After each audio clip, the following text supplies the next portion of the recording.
Start stream. Check the YouTube. The YouTube. I think the YouTube.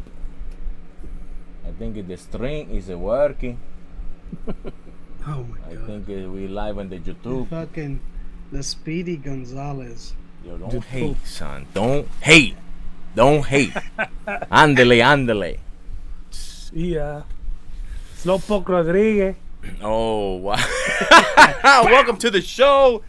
Oh, man. It's been a while. We are back with the NFL draft preview. A little, we already did a NFL free agency recap, but we'll do I don't think anything has happened free agency-wise since our last thing, but we do have the Dexter Lawrence situation that needs some monitoring, and we'll touch on what the expectations can be and what the possible scenarios are for both the New York Jets and the Giants. And then we'll break down some of the more consequential draft picks, where they may go, how they may be overdrafted, underdrafted, where the value is. But before we get started, Word Life, how are you feeling? You were like, we were like two ships passing in the night. You were in New York, but we didn't get to link up. But how was your trip? How was your all that stuff? Your flight? I heard you were with the TSA, well, that there was ICE TSA. They were checking you. No, is that true? Son, I went over there extra. Well, obviously Jacksonville is not like New York, so I went through. I got there. Not? It was. I got to the airport and was on the other side before they even checked my shit. Like, it was just so easy. But then New York, I'm like mad shook. So I got there like fucking 4 hours early. That shit was. I ain't see ice in sight, bro. It was pure summer. Well, it was hot. Maybe it melted this week. Right. So I went in there. Shaboom, it was smooth. It went easy, yo. TSA got joints though, man. You got some hot women in the TSA, bro. I almost wanted to. Are you sure you didn't go in through TNA? Because that's a totally separate. That's why it's called TNA. Cause, I mean, they probably worked there too. But I was something different. But yeah, that was dope, man. Tell me more about these TSA women. There was some joints. The New York ones or yeah, the Jacksonville ones. I didn't even remember them. The JetBlue ones TSA. I never noticed that. I gotta pay attention. Specifically JetBlue. Oh wow. Word, bro. I was like, JetBlue. I almost wanted to like put something in just to get extra search. You know what I'm saying? Nigga you smuggling salamis, nigga? Right. You're like, what you got there? Like, you wanted them to take you in the private room and do the full interrogation. That's what's up. But like, is that paraphernalia, or are you just happy to see me? Yeah, that's what's up. Hell yeah. Well, I'm glad the trip went well. Glad you got to see the fam. That's always important, right for the holidays. You know, the resurrection and all the Jesus stuff. Other Jesus, things, right? Cross. Right. My sister Espiritu Santo. All that. Amen. And Big Flex, the commander himself. How have you been? Long time no see. We you've been deep in the cave, inaccessible, doing all the draft prep, day and night. Yeah, brother. I was a little sick, under the weather last week. I'm not sure if you're aware, but this fluctuation of the temperatures here, man, it's got my body going out of control a little bit. So I was under the weather a little bit. Yeah, I was under the weather a little bit. You know what I'm saying? I shook it off. Big Flex body out of control. Son. Hell yeah! He's the Molly. Niggas. He's a hot tamale with the Molly over here. Niggas had me looking for TSA. You know what's crazy? Real quick, on side note, my neck still fucked up. Oh, no way. It just got okay where I could look up. You should wear a cowboy collar for like Easter. I got it. I was the able nigga from the see Cowboys. the resurrection. I was there to see him lift up and healed me. Nah, chill. My Christian brothers don't like those jokes. No, right? but at least you look like you at least move. You got some mobility, because when those pinched nerves hit, like you be like like in Mrs. Okay, Doubtfire when he was like, I do a great impression of a hot dog. That's how you be when that pinched nerve, you be trying to keep it all. That's how it was. Word. Trying to turn like that just sucks. Yo, the full shoulder turn to be able to look crazy. Yo, hell yeah. Hell yeah. Like a mannequin? I think I've only had to do that once. I don't remember what it was exactly it was for, but doing that full turn, man, you feel like an idiot. You feel like you hate it. You know what I'm saying? You feel like that should be fake. That's not a thing. You know what I'm saying? Like nobody should be doing that. But then when you're caught in it, it's like, God damn, I'm a believer now. I always think like somebody think they could try me now because I'm moving like that. Like that shit, I'm gonna ignore that shit. Like don't fuck around because I'm not gonna feel it when I'm fucking this nigga. Nigga, you extra vulnerable to this, and then the nigga get hit. Nigga do the full turn. Nigga tap me on the shoulder. Watch this. He try to pull one on. I said heal mad quick. Adrenaline. Anyway. All right, so get down to the nitty gritty. Dexter Lawrence has he officially requested a trade? What is the official status of his trade request or? From what I heard, I haven't heard any like direct quotes. Am I wrong, Flex? I haven't heard direct quotes. I've heard that he doesn't want to be part of the Giants anymore, and he's demanding a trade, and it's not about the money anymore. It's about that was what I was gonna ask. I didn't realize. I was wondering if we reached that point yet. Yeah, I think I haven't heard a direct quote. So if I'm wrong, maybe he did. That was a direct quote, but from right now, I'm hearing from sources in his camp are saying that. I haven't heard a direct quote, so I'm still hopeful because obviously as a Giant fan, I don't want to lose that. Even though, you know, he didn't have his best performance last year.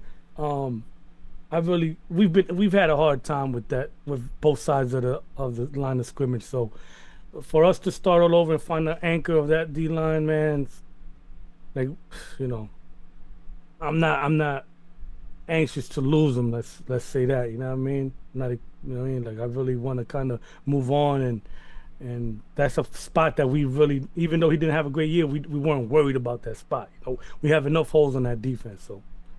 Yeah, I mean, I think I could see that point of view because it's almost like okay, he's good. If we just get everything else around, he's gonna be that much better. But I like speaking from like obviously the experience with the Jets. It's almost like at some point it's like, yo, we could lose with or without you.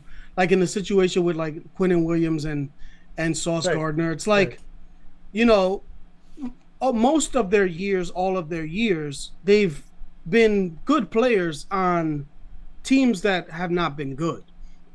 So, I mean, I you know, logically, you would think, okay, so if the team is better, everything else, you know, rises. He's going to be that much better. But at a certain point, man, it's just kind of just like, you know what? Maybe we should just agree to, you know, like end the relationship. You know what I'm saying? And if I could get some compensation that makes it worthwhile, that's the key. And it's just kind of starting. It's just moving on. You know what I'm saying? Because at a certain point, it's like, okay, he's, you know, obviously he's seen other players like Xavier McKinley, you know, obviously Saquon, and Leonard Williams. You know, Leonard Williams. You know, they're going other places. They're seeing them having success. I'm sure, like he realizes how much happier they are as opposed to like when they were, you know, when they were losing, you know, together and stuff like that. It's almost like at a certain point, maybe he's just reached the age where it's like, you know what? I'm out. Honestly, the money is kind of an issue, but I can get money anywhere. So it's like, you know what? Can you just send me somewhere else? It's, you know what I'm saying? It's almost like, can we just start over somewhere else? And it's like, you know, you see Dexter Lawrence, you know, he's this eight seasons in. Yeah. So it's almost like, yo, come on, man. Like, This shit. I've Get been. me out of here. Yeah, get me out of here. You've seen like what I've had to deal with here, and at a certain point, it's like, you know, I feel let's you. work together. You know what I'm saying? And I agree. But the first thing is getting the compensation that you want for that. Like I mean, like it has to be fair. Like we're not just gonna deal you just because you don't want to be here. Like that's not gonna happen. So what is fair compensation? That's what I'm having trouble with. Like has there been any rumors or reports about what is there like a list of destinations? Have there been any reports about any specific teams reaching out and making any type of substantial offer? Like, do we have any details on that? Because I haven't been super locked in, but I haven't. No, heard I saw the biggest one. There was a team. I don't know if it was Atlanta or was it the Bucks. I did see that there was a couple teams interested in. I wonder what the odds are. Like, and where is the Quinnen Williams trade gonna sort of serve as the sort of? That's what we were hoping for. Yeah, that's what we're hoping for. But the fact that we're so desperate, we waited so long. Who's we? The Giants? The Giants, excuse me. Oh, you know. Yeah, I think that's the difficult part. That's the difficult. That's the part I'm having problems with. Because the thing is, it's like with the Quinnen Williams trade, obviously there was it came out of nowhere. Mm-hmm. And also it worked out better for the Jets because, for example, like obviously Jerry Jones is going to automatically assume that they get a player like that. That solves most of their issues on defense. And that pick is going to be, that's going to be a pick at the bottom of the round. Mm-hmm. It ended up being a pretty good middle of the round, second round pick. And obviously on top of that, they get the draft next year as well. The first round pick next year as well. Similar to the Sauce Gardner trade, where it's like, oh, this team is undefeated. I think they were undefeated, lost one game, the Colts, when they traded for him. Then shit happened, and that trade that everybody thought that pick was going to be at the bottom of the round, fortune and misfortune happens. Fortunate for the Jets, unfortunate for the Colts, everything spiraled downward, and that pick ended up being better than what was projected when it happened. Right. The problem here is like everybody already knows the slots, right. So you're not paying. It's not a kind of a roll of the dice. It's more, it's like, yo, I have this pick. Yeah, solid. And this is valued to this, and this is valued to that. Right? Yeah, exactly. Because obviously, I think, if you do forget that the Colts do that pick, if they know that they're not going to win, right. I think maybe they won one game after that trade. Right. I don't think they do that pick if they know that that's. I don't think they won any games. Yeah, I know Sauce Gardner didn't win. I know Sauce Gardner didn't win a game. Yeah, but I'm not. Lost out. Yeah, so so obviously that's a different. That's a roll of the dice, and it came out. It came out bad for the Colts, good for the Jets. At this point, like I said, the picks are concrete. Like if let's say the Bills or the 49ers want Dexter Lawrence. I think that's who I heard was the Bills. Okay, so let's say they want Dexter Lawrence. You're getting this year. You're getting the number 26 pick, right. And next year you would assume that pick is going to be in the same range, if not worse. Right. So that's kind of like it's too crystallized when you get this close to the draft. Right. So what they should have done, what they should have done is kind of seen what was going on with that situation during the trade deadline, and kind of obviously thought a little bit ahead, and obviously that Joe Shane isn't going to do something like that. So that's kind of where like it throws everything off, because now the value isn't, if he's just as good as Sauce Gardner or better, you're not going to get the 16th pick and another first round pick. Right. You know what I'm saying? It's like you're gonna get a pick that's, the Bears at 25. And then at that point, you start asking, who am I going to get in that range? Because everything is already kind of like crystallized. So I think that's what makes it a little bit more difficult. Right. Right. Yeah. And obviously, I don't want him to go, man. Like, so, you know what I mean? So, but I understand what you're saying too. Like, if it's there where he don't want to participate, he don't want to be part of it, then we're gonna have to do what we got to do. But we don't have to trade him. Yeah, like, but can, when does that ever work out for the team? Either. It doesn't. But I mean, we can, getting rid of him just to get rid of him is not beneficial neither. You know what I mean? Yeah, I feel you. Now, what impact, if any, do you think that the amount of resources that the Giants have already poured into the defensive line, how does that factor into how they go about this process, do you think? Or does it factor at all? Because I was just thinking, like, the fact that they, drafted Abdul Carter, traded for Brian Burns, drafted, I was about to say Tom Thibodeau, Kayvon Thibodeau. Where do they stand with Thibodeau? Because I think he's, I remember hearing some potential rumors about him being not with the Giants anymore. How do the rest of the pieces on the D line factor into the decision making with Dexter Lawrence, or how would it factor in for you? Well, I mean, we basically, in many ways, we built around that, around the fact that we got Dexter Lawrence. Like we drafted outside rushers for the simple fact that we got Dexter. That was what I thought. That's why I was asking. Yeah. Yeah. So, and I heard we just had DJ Reader in. I mean, I thought I didn't even know how old he is, but he was in recently, I think, or something like that. That they were looking into him. Yeah. So. It's just gonna be a huge hole, and it's draft time, and now we got to start thinking about DT. When it was something that maybe we could have waited for, to the 5th round, 4th round. Now we got to, and we don't even have what is it, 3rd round? We don't have a 3rd round or a 2nd. I think we don't have a 3rd round, so we're gonna have to get his replacement up, up there. And I know the best ones are projected to go late 1st. Early 2nd, so I don't know. It's gonna be tough. That's why I think at some point you're probably just better off kind of reallocating like your assets, like you said, with all the investments they've made on the defensive front. It's like, okay, you're paying a good amount of money to Dexter Lawrence. You're obviously it was a top 5 pick with Kayvon Thibodeau, you got Brian Burns, Abdul Carter. Like, you have a lot of assets invested into that front 7. At some point, it's like, you know what? Maybe we should switch it up and kind of, let's say, sign a DJ Reader, right?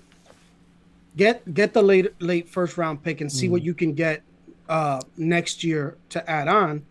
Draft one of these younger, draft a younger guy, defensive tackle. Obviously, you can't count on him being as good as that. But if you put those, if you have a rotation now, and now you have money more evenly spread out, that you can kind of spread out on the rest of the defense or whatever, or use it however you want, instead of tying all of this money up in a player that has already told you that really doesn't want to be there, and you're going, the best case scenario is replacing him next year.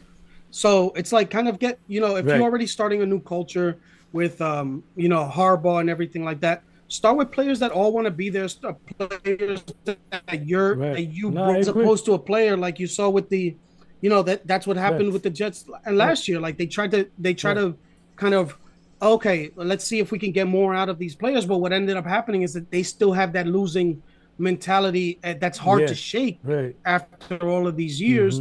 So they gotten used to a certain way. So it's like, at this point, we obviously saw what happened with all the players on defense that left the Jets. It's like, you know what? Let's just get some new people in here, because maybe these people, maybe the guys that were here already, they're too used to a certain way, and then it's hard to Right. it's hard to kind of shake that. Right. No, I get you. And if we can, you know, it's just not deep enough for me to answer, like for me to give like solutions. Like I haven't, I still since it's not concrete, it's hard. I haven't really dove into it. Like I know it's a possibility, and you know whatever's best for the team, I'm all with it. But as far as like really thinking about his replacement and what to do, I haven't really dove in that far. Um, you know, so we'll see. Just don't, We'll being play. We'll, stubborn never works right. But we'll play by as ear. an See what's up. organization. Let's see what happens. Let's see what we get. Let's see you know, what turns out maybe this is a bluff. Hopefully it's a bluff, and he's just trying to, you know, push the envelope a little bit for them to give him the way he wants. You know what I mean? That's what I'm hoping for, at least. You know what I mean? But we shall see, man. We shall see. All right, so Jets have number 2 pick, correct? Mm-hmm. Correctamundo. All right, so let's start there. Where do you think? I guess we're all assuming Fernando Mendoza number 1, right? That hasn't changed. Right. Yeah, I think that's Okay, No. so we're assuming Mendoza number 1. Jets have their choice of everybody else on the board. Where do you think they go? Where do you want them to go? What's the plan?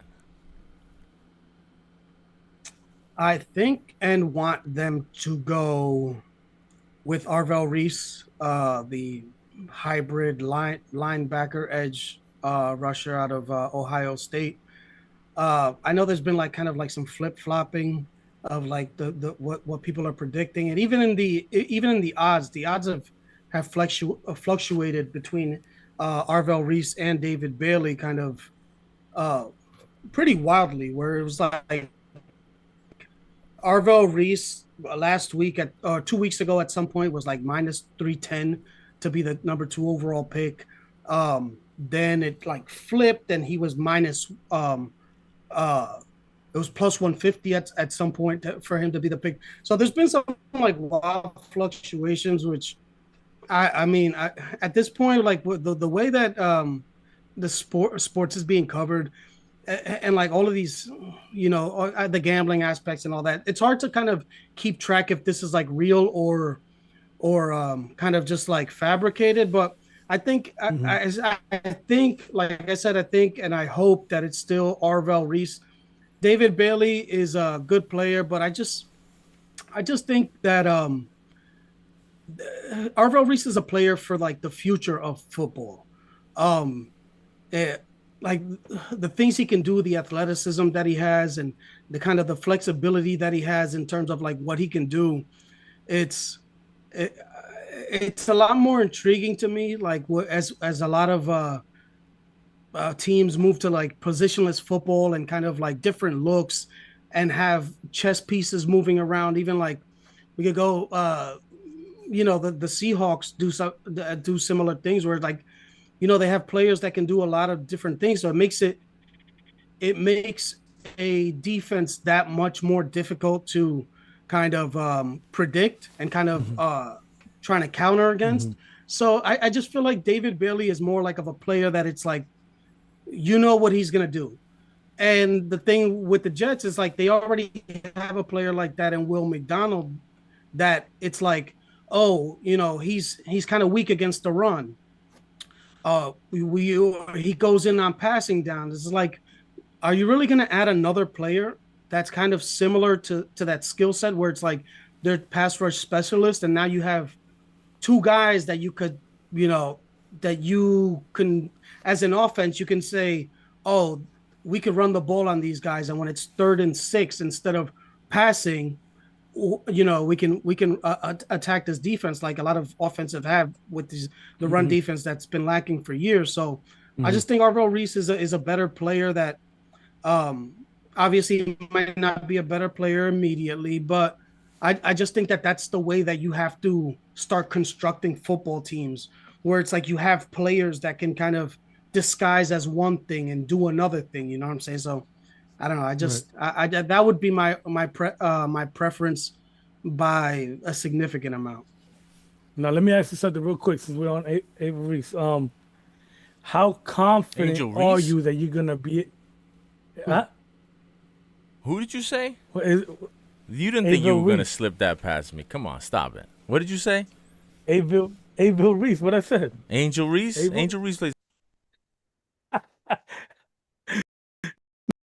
Nah, not Angel Reese. Avil Reese. Anyway, Arvel Reese. Redenbacher. How confident are you? Arvel. That's his name. How comfortable are you? Confident? Arvel. How's it When you spelled? start doing that, like, it's almost like that's why I say quick. Arvel. How's it spelled?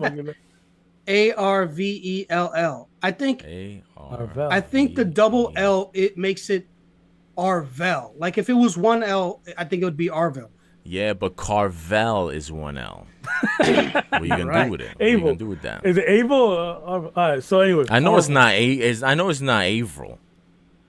Yeah, it's not. No, because you're not even getting an R in that. There's an R in the name, no? Yeah, AR. Yeah, AR Reese.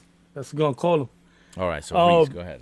How confident are you that he's gonna be? And where would you want to play him? Like, are you gonna put him as a consistent pass rush? You're gonna move him. He's gonna start in the middle, like off the linebacker. But see that's why I like the idea of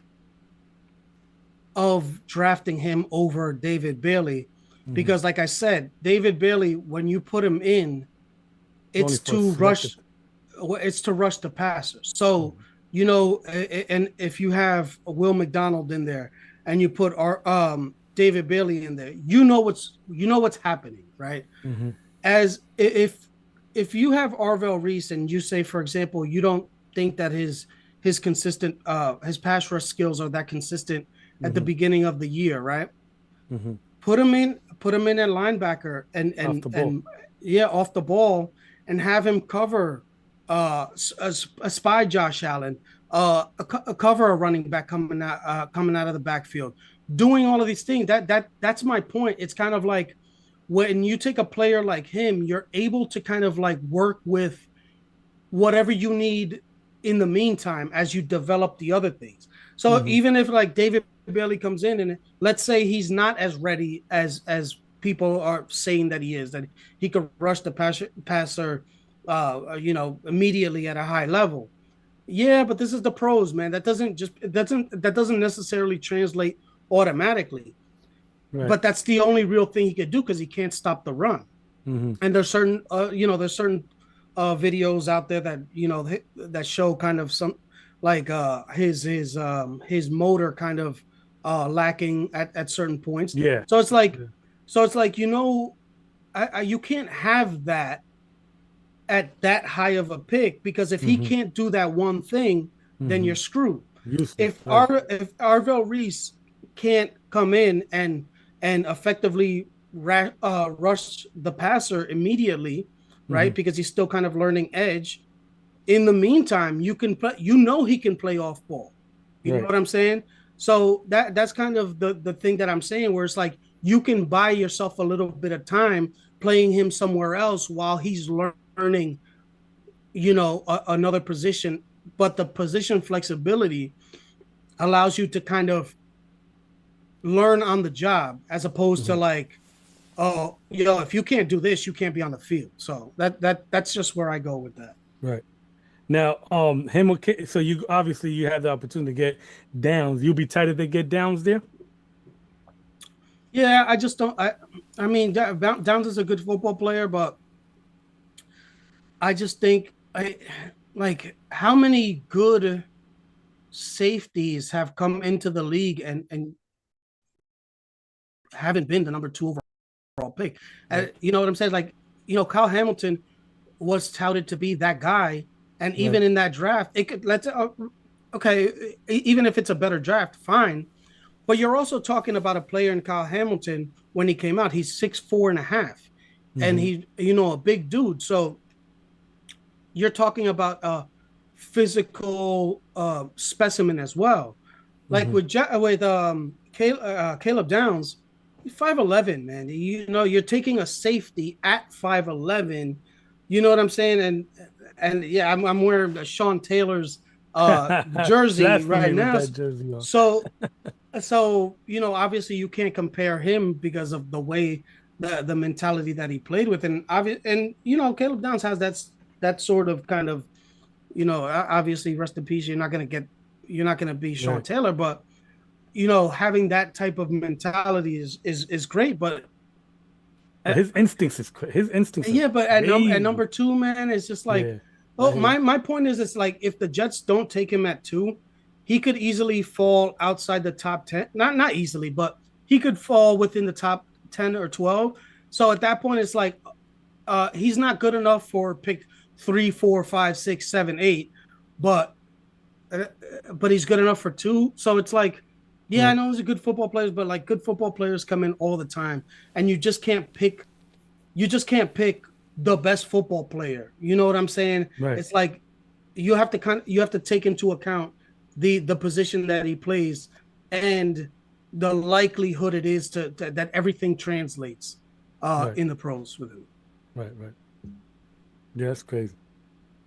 So now, as far as the Giants go, what in your mock, what's left on the board for the Giants?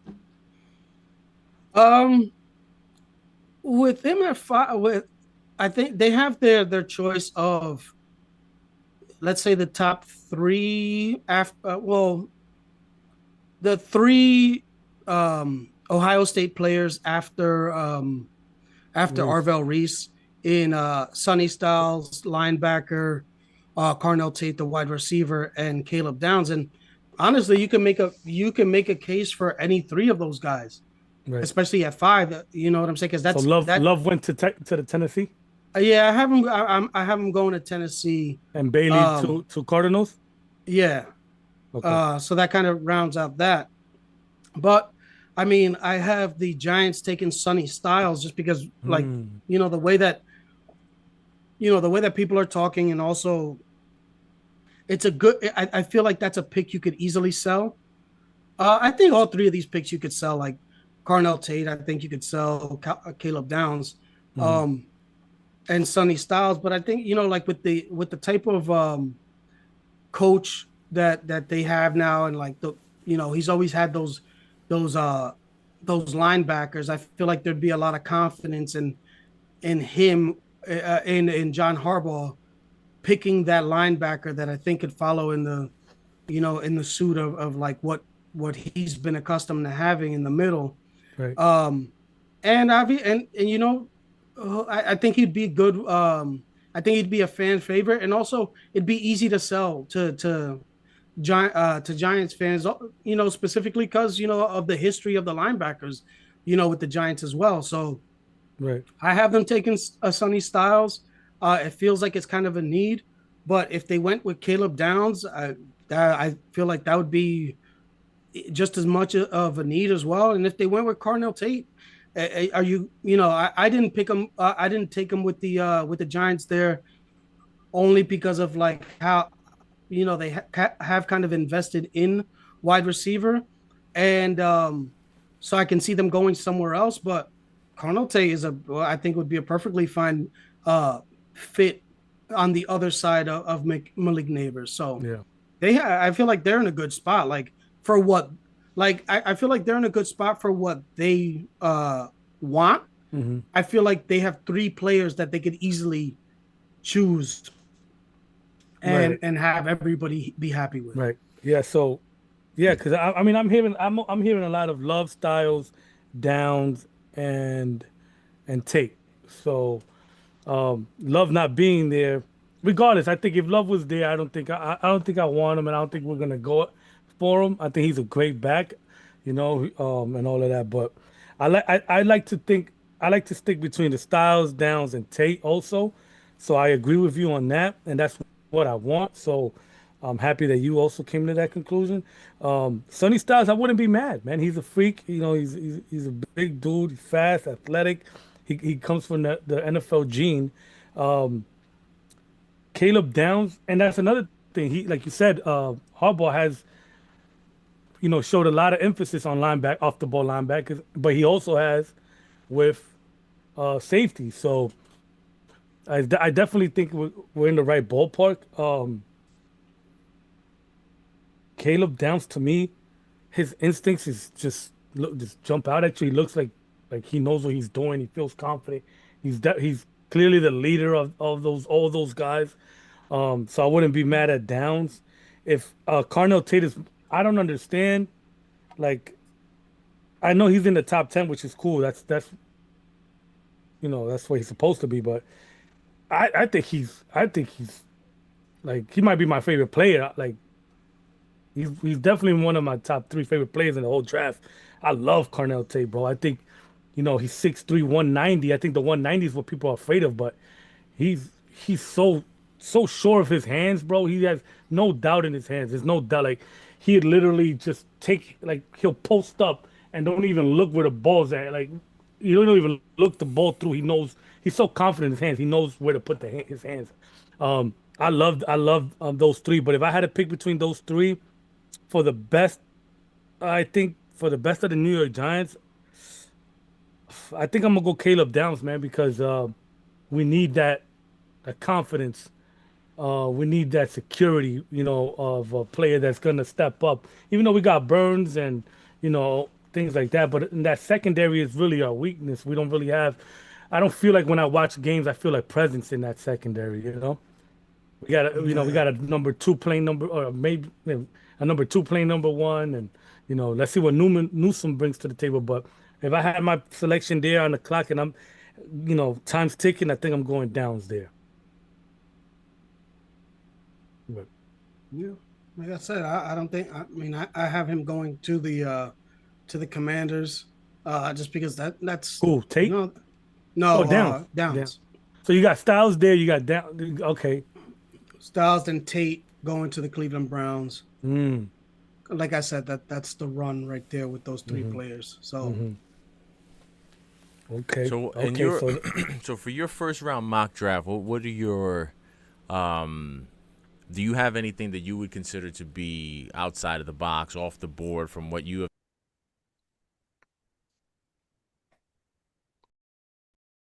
From what you're hearing, I'm assuming As off your mic's the going in and board. out. H.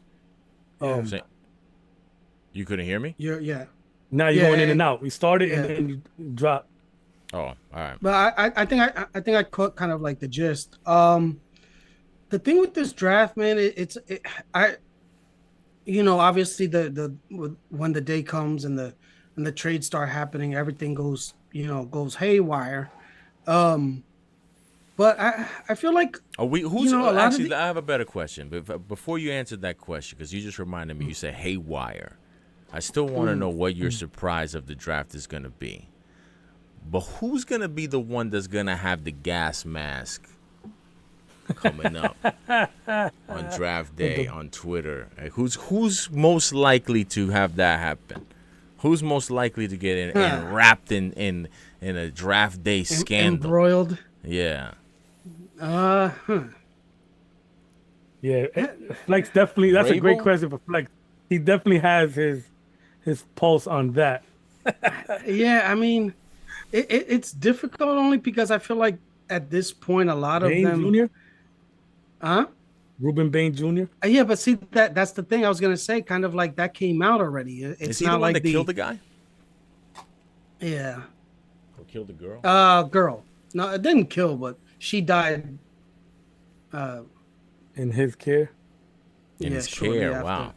That's what's up.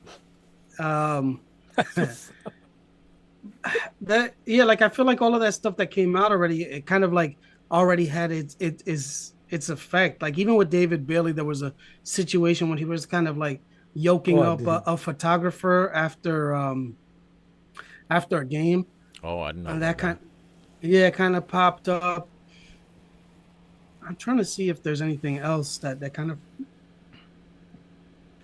there's not really. I feel like the shitheads have kind of like been weeded out already, but I don't know, man. That's a good question because it's a difficult question to kind of project. Yeah, and to be fair, I don't think anybody had my man Laramie Tunsil on their bingo card for being the one that was going to be up in smoke. Right. And then also if you consider, like, just think about the shock and like, the whirlwind that was when it happened. I'm pretty sure if we look into the players that were drafted in that draft, I'm sure there's a boatload of motherfuckers that have gone into some fuckery way worse than him wearing the gas mask, which Well, I was think what we considered a got to major do red if we're gonna flag in the try to, moment. yeah, I think if we're gonna try to pinpoint who the likely candidate would be, we got to remember we got to look for somebody whose mom has a crazy ex-boyfriend, because that wasn't that what the situation Yeah, with him, wasn't it? It yeah, turned out that they it were was trying his to. mom's, like it was like his stepdad or some crazy shit. Yeah, he was trying to He was blackmail him getting or some shit. Wow, getting extorted crazy. on draft day, bro. It's just crazy. That's nuts. Yo, that's gangster, bro. Could you imagine? Could you imagine you with a chick and you got cooked by her so bad that you decide I'm gonna ruin your son's best day of his life? Like that's Crazy. crazy shit right there. Yeah, That's and crazy and, shit right and there. what, like, that's like, what's the end game? So, um, like, what's the end game? Like, how do you what did you think that what good was going to come from that if he Well, did said, he do? What did he do? Did he like did he reach out before posting it and like ask for money at all? Was that ever reported? I think that's what the situation was, and I he feel was like that kind of had just to have like, been it. I had to have been yeah, that. I feel like but that it's could have been the only end game. Other than that, I don't think there is any end game. yeah, but like, how much money did you think that you were going to get? And you still showed your ass, because it's like, if you kind of stuck around and just like played it cool, I'm sure that whatever money you were asking for, you were probably going to have money at some point if you weren't an idiot and just played it cool for a while. You know what I'm saying? Like, Yeah, these athletes, like the boatloads of money, at some point, it's like, let's say, like, oh, he's going to blackmail him for 50,000, right? It didn't work out for you. $50,000 at some point, like, if he goes, if Tunsil goes top 8, I think, because I think he was projected to be like top 6, um, like when it happened. yeah, If he top 6 pick and he's signing a contract worth $30 million, I'm sure you would have been able to finagle your way into the 50,000 that you were trying to finesse, and committed criminal activities, and and kind of fucked your whole game up to begin with. So it's like, some people are just stupid, man, and it's just like that. Like, it's almost like whatever Laramie Tunsil lost on his draft day drop, he obviously got it back, and whatever that in that short span of time that he did miss out on, it was probably better to pay that and get rid of it and like out that rat out of your circle than it would have been to like have him hiding out, in the shadows and doing some other fucked up shit for a more significant amount. yeah, yeah. Get the snakes up out of there. But anyway, Yeah, man. Cut the so grass, baby. potential surprises of the draft. Do we have anything that we're looking out for? Is there anything off the beaten path that you're a little you got some spidey senses tingling at all? um I feel like the Seahawks always do something that nobody's kind of waiting. And obviously when you're the Super Bowl champ, you get a little bit more leeway. Do they So I feel draft a like running back, you think? I feel like they're a team that might draft a running back. Maybe Did they they sign trade back. somebody? No, I don't believe so. I think they're rolling. Maybe they have like a secondary, a Because I don't think signing or Charbonnet's whatever. ready for the beginning of the season. Yeah. Yeah, No. And even I if he don't. is, he's not been exactly an Iron Man in terms of staying healthy and being available. So I feel like regardless whether he's ready to start the season or not, you can't rely on just him as a running back. Yeah. Yeah. His move. I feel like I think the Seahawks are gonna do something. I'm kind of intrigued because of the Steelers, like the way that there hasn't been really much noise of like what they're gonna do at all. Um, I don't know if that's good or bad. I guarantee you, whatever they do, it won't be smart. That I can promise you. Whether they make a Oh big yeah, move or they Well, don't they make a have big Cam move, Akers whatever still, they so. do is not gonna be smart. Right. They got Cam Akers. um, You ain't got nothing to worry about. They got who? Cam Akers. So you ain't The got nothing to worry Steelers about. do, or the No, Seahawks? Seattle. Oh Seahawks. yeah. no, yeah, what could go wrong there? Um, Yeah, yeah, the Cam Akers it's almost like and Zach Charbonnet, the two Iron Man running Right. backs of the league. yeah. Yeah, I don't know, man. The Steelers are intriguing, man, because it's like you don't hear any. They Do they very even have obviously, draft picks? clearly. How many draft picks did I believe they so. trade away to get DK and all this? They're fucking up over there. They don't know what the fuck they're doing. They have to trade a pick to Aaron Rodgers for him to come out of that Yeah. to come back next year as well. Yo, for real, do they even like? Because I know they gave up. Did they give up a first for DK? I thought they did. Or was it a I second? believe it was a second. Yeah, I believe it was a second. Which I think did they end up taking? I'd have to see, but I feel like they no because that was a high second round pick, um, for the safety Emin Mari. Oh, No, yeah, but I think he was like a top of the round second round pick. So you I think don't the think Steelers that's the might do pick that got him something? that, but You think that they might do? Do you have That- any specific idea in terms of a position or a player that they might, or just like they're a wild that- card? That's the team. Yeah, that's the team that I feel like it's kind of like the first wild card, like them and kind of the Kansas City Chiefs, only because you could justify anything they do, or anything they do is going to be justified and almost like just wait and see. Like there's genius a coming just because it's them. You know, because they could go wide receiver. They could draft Kenyon Sadiq, the tight end out of Oregon, because obviously Travis Kelsey's on his last legs. They could go with defensive players. It's like I feel like this is where they're going to go kind of upside because they're not really. I'm sure they themselves don't plan on picking up this high again.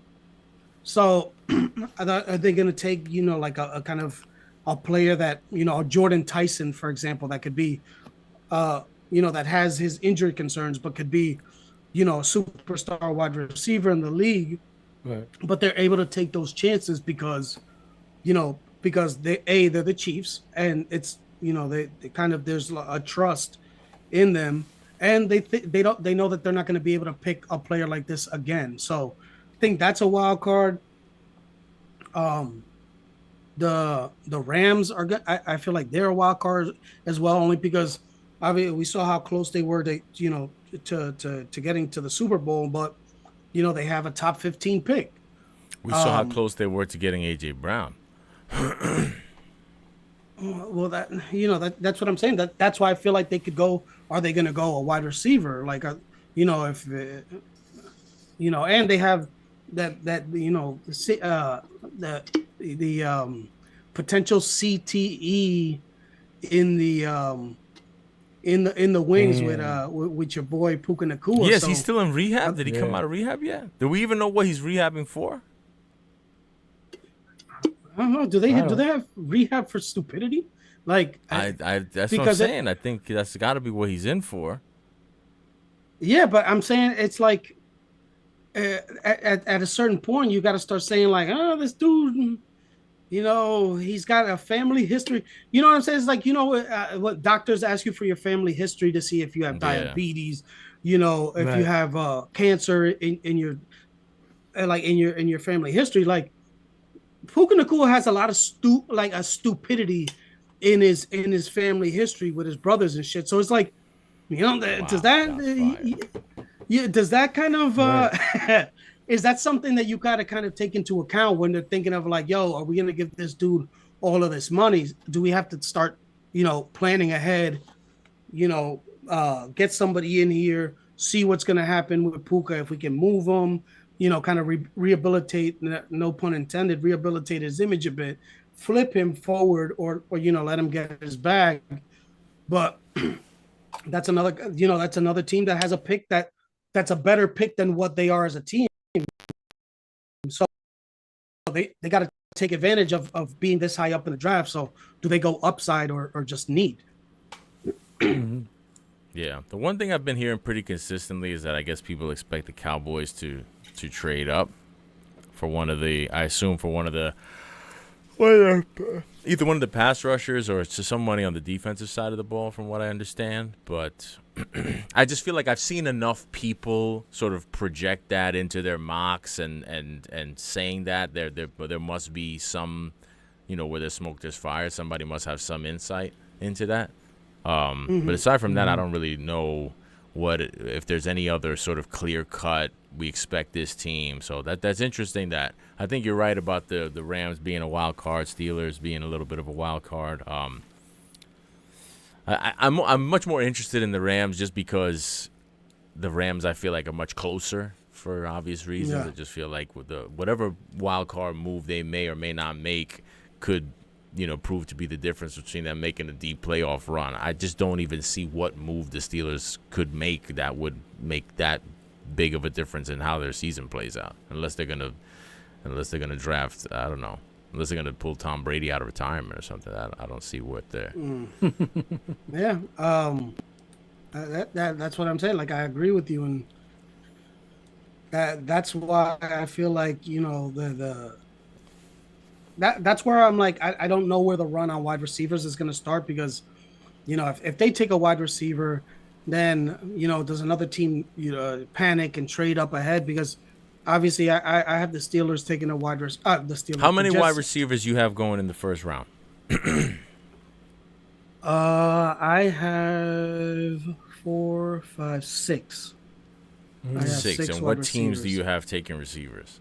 I have the Rams, let's start. I'll do it in order. The Browns at 6 with Cornell Tate. I have the Rams at 13 with Jordan Tyson. I currently have Mekhi Lemon at 16 with the Jets. And then my next one would be Omar Cooper Jr. at 27 with the 49ers. And then at the end of the first round, I have the KC Concepcion with the you have the Niners drafting a receiver? They got from Yeah. Interesting. I just think that they have it's just like they have a lot of wide receivers, and it's always, like a Jawan Jennings type that ends up, like making those big catches, or like I feel like they have invested a lot into the wide receiver position, but none of them have kind of worked out. So their team, yeah, but I feel like this year they got what I expect will be their number 1 and 2 receivers in free agency to add on to the guys they already had, and they're going to bring back Pearsall, and obviously Kittle's basically there. I guess right now, just given the roster they have pre-draft, I think number 1 wide receiver for them would be Mike Evans, right? 2, I'm assuming, would be Christian Kirk. Fair? Yeah, but I mean that's kind of like when wait, let me finish. Are we saying Christian Kirk is number 2 wide receiver with the Niners going into the season right now? Yeah, but that was my point. I'm just saying that okay, but you're not letting me finish. When your number 2 is Christian. Oh, okay. I'm just trying to figure out where, just so that we agree upon who the targets are and what the distribute. Because I would say, because I don't even know if it's Christian Kirk. It could be, if Kittle is healthy, Kittle could be the number 2 target getter. But I would say it would be between those 3, and then I think McCaffrey's probably 4 if he's healthy. Do we agree with that? I think that they're expecting Pearsall to be that number 2. Well, over receiver. Kirk. Well, that's why I think he'll be the number 2. Why? I think Kirk's gonna be in the slot, but I think they brought Kirk in to have a high usage rate. I think I expect him to get more targets than Pearsall. I expect Pearsall may even play more snaps because I think he'll be the number 2 on the outside, and Kirk will be in the slot. But I think that Kirk is going to get a lot of high usage because I think that they want to take away some of the McCaffrey targets and give those those little short range slot style passes, take some of the pounding off of McCaffrey, take some of his touches away, and still kind of maintain the same level of productivity. I think that that's a large reason why they signed Kirk. But anyway, I just feel like they already have a lot of mouths to feed. If you think that Pearsall is going to be a significant factor, that's another mouth to feed, adding to Kittle, and plus they're still going to have McCaffrey. So I'm not saying that means that they won't draft a wide receiver. I think it will be a big mistake for them to draft a wide receiver because I feel like they're already set at wide receiver. They're not going to draft a wide receiver. If they draft a wide receiver who's going to supplant any of those guys we just described, then they shouldn't assign them. Then they're misallocating their resources because they should be trying to win now. I feel like you should draft a guy who's going to help you win next year, not some receiver who's going to be, who's going to finish the season with 30 targets for the year. Yeah, I feel you. I guess they could also go with with the offensive line prospect as well. There was that kind of like that situation with Trent Williams where I don't know exactly what's going on there, but it just feels like they're not on the best of terms. I think Trent is done. Yeah, that's what I'm saying. So it's like I could obviously see him going there, but I'm just going by the way the board broke ahead of them. Ty Simpson, that one's difficult, man, because it's like it just feels like everybody's trying to get him drafted earlier than he's actually going to get drafted. If what I'm saying? Taken at 16 with the Jets, what do you? What's your response? I can't. I won't. You'd be upset. Okay. Yeah, I'd be upset only because you don't have to justify. There's a lot of reasons. No, because I actually liked at the beginning, in the middle of the year, the beginning of the year, I actually liked Ty Simpson a lot. But it's just like I just feel like that would be a thing that where I would feel like they fell for, like the Jets fell for it. You know what I'm saying? Like they panicked and fell for it. That would be how I felt. That it's almost like they got suckered into it, not because they actually wanted to draft him at 16. Because in reality, you start thinking like there's not really many spots. There's not really many spots for him. Even after the 16th pick for him to land, unless like the smoke in the first round. In the first round and at all, because like once you get to at the top of the first round, obviously it's going to be similar the top of the second round, and it's like it's either the Jets, which I don't believe that they're going to pick a quarterback high.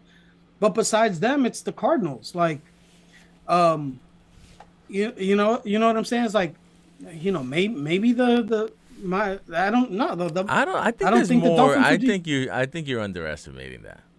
I just feel like whenever it's whoever the number 2 quarterback is, somebody's gonna overdraft him.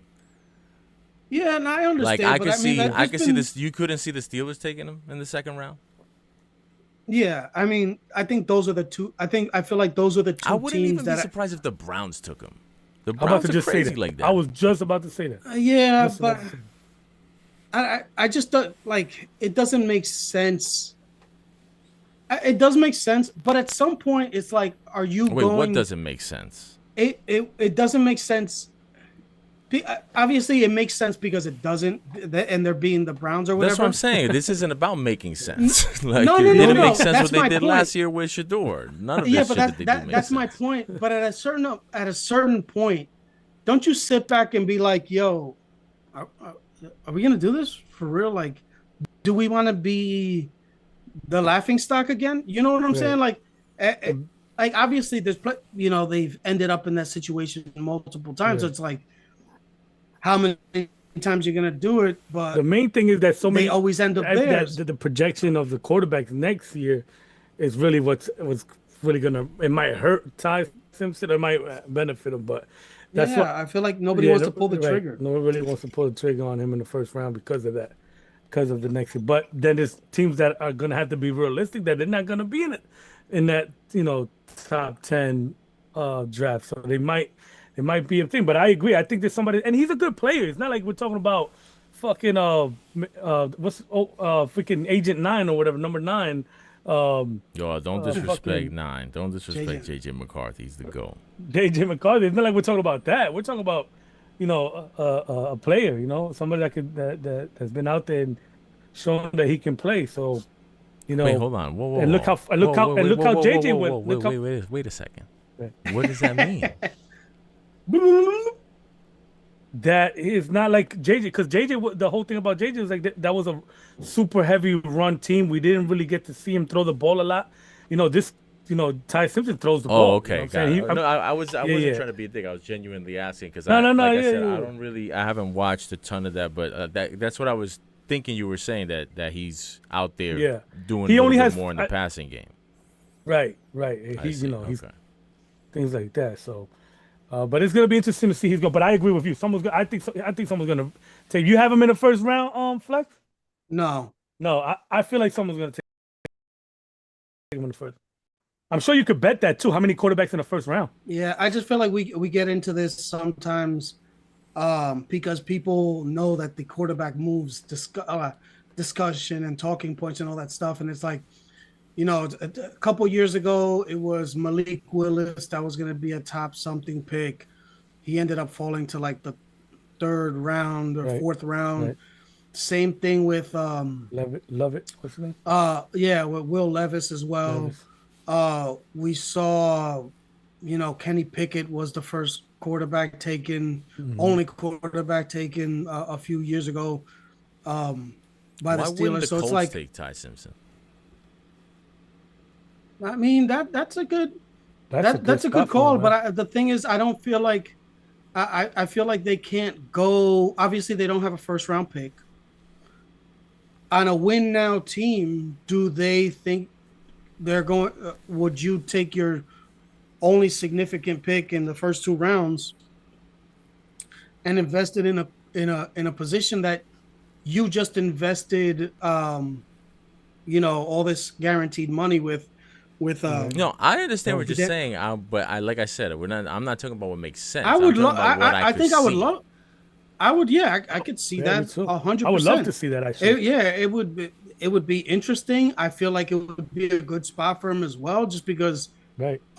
He looks like the quarterback of the Indianapolis Colts. He does. He really if you think about it, you kind of really does. You put him in a blue and white jersey, similar to that one right there.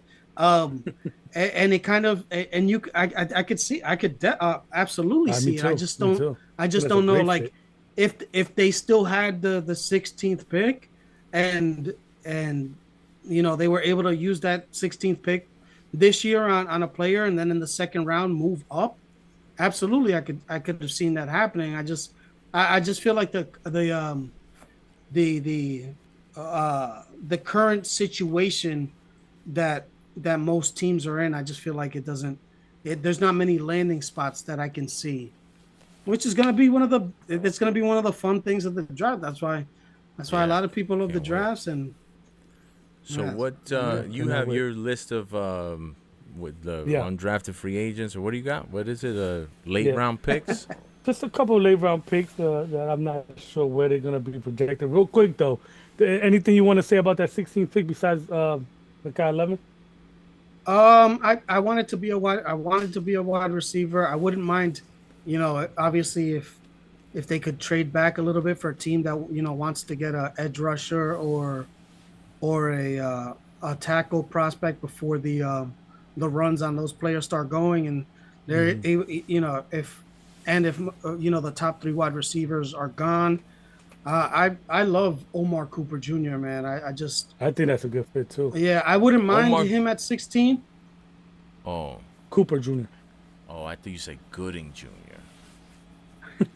I think that's a better fit for you guys too. I think not let me not say fit. I just think that's a better compliment to receiver Yeah, for yeah. No, Wilson. you're absolutely right, man. I don't know how much of Omar Cooper you've seen, man, but Nah, I see. Yeah. the way that the thing I love about him is the toughness that he plays with, Hmm. and he runs similar to like how um I like that he turns into a running back once he gets the Right, ball in his hand. right, right. Me And too. the speed, there's no slowing down, and there's no like there's only one speed. Hmm. So he gets the ball in his hand, and it's like Yeah, yeah. like almost like a remote control car. Like the old Hmm. school remote control cars where Hmm. you're holding on to the thing, and no matter what direction it goes, it's still going full speed.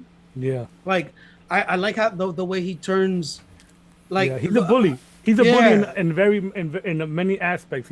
He's a bully when the ball's in the air. He's a bully when he once he got the ball in his hands. He's a bully for the last yard. He's gonna fight for the last yard. I it's got like the him, man. determination, I man. think he'll be a great compliment receiver for Wilson. I do. I really do. Yeah, But man. And anyway, he just won a title right. he just won a title with Indiana, man. I feel like that's a kind of like a winning culture guy. So I feel like one of those two guys, if they're there, I would honestly, I prefer hanging with Mr. Omar Cooper Jr. Um, uh, that's just my personal, like a personal favorite of mine. Right. If they could, Cooper used to be the shit. What? Word. yeah, all those Word. weak ass like fake air, like the That's, stereotypical like yeah, crazy. basketball moves. She was fire, You know what I'm bro. saying? Right. One more But question. When you came to the lemon pick, who were your options and if he's not available, who would you want there? If you can, no, do you have I think it would be Cooper Jr. I just think like it would be a pick that people would be saying that's kind of like a reach, 16, right? in the beginning. But I just feel like I feel like there's If you get the it right, no one's gonna give a fuck if it was 16 or 20, right? yeah, exactly. I just feel like people put too much stock into draft grades, on the day after, and I feel like that's a move that's not gonna fail. Right, right. All right. So now to this segment, well, I guess I'll just throw you a couple players that I really like or I've seen, and kind of just curious where they have them at. Let's start with the dude I told you, Kendall Daniels, Oklahoma linebacker, 6'4", played safety. Looks like he can cover as an off the ball linebacker too, which is what I like. Um, what do you see? What do you see in that on Kendall Daniels, Oklahoma linebacker? Well, He's one of I my mean, favorite, by the way. Sleepers. Well, not sleepers, later round guys. is what I'm seeing here is kind of like it's basically Sunny Styles Undressed. light. It is no. He's projected here as a uh sixth sixth round pick, more or less. Six? Ooh, I like that. Okay. Yeah.